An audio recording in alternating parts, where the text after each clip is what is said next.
Nesta B, Yes bro. ufashe yahe? Ufashe amabegi gisagara cha kurangiye man. Hey Doctor. Uramwenyeje kweli?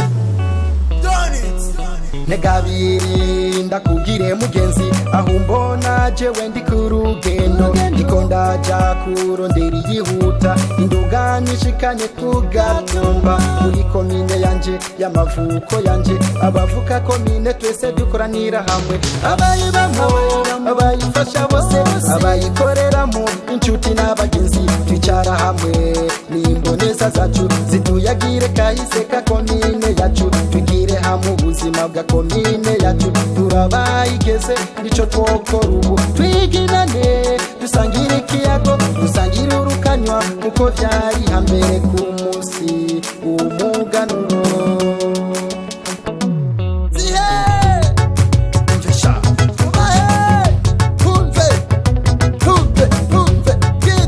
Wavyumvise bro, biriko biya mu Burundi bwose bayi. uyu n'umusi wari w'amakomine agize igihugu cyacu c'Uburundi uba ku musi wa gatandatu wa mbere ukwezi k'umunani ukuma kutashe barundi twese dusidukane niyo mwa tuje kuwiginana n'uwacu twebwe namwe nimuze tuwiginane n'uwacu namwebwe abariya nimuze tuwiginane n'uwacu.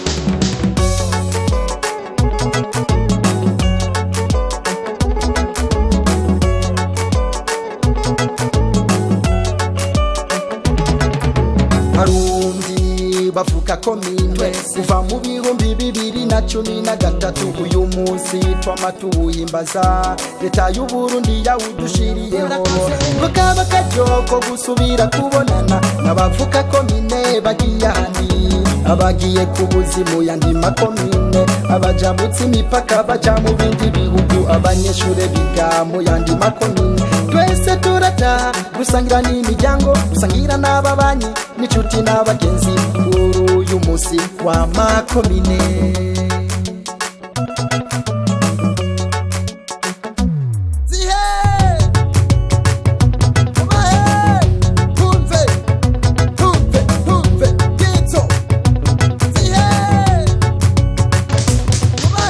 Uyu n'umusi wari wa makomine agize igihugu cyacu c'Uburundi uba ku musi wa gatandatu wa mbere twese umunani ukuma kutashe barundi twese dusidukane n'abategetsi bose kuwiginana n'iwacu twebwe namwe nimuze tuwiginane n'iwacu namwebwe abariya nimuze tuwiginane n'iwacu.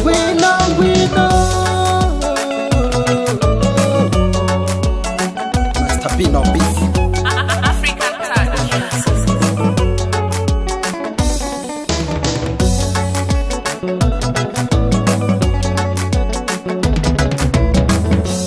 Umusi mukuru wa makomine mwiza kuri mwese.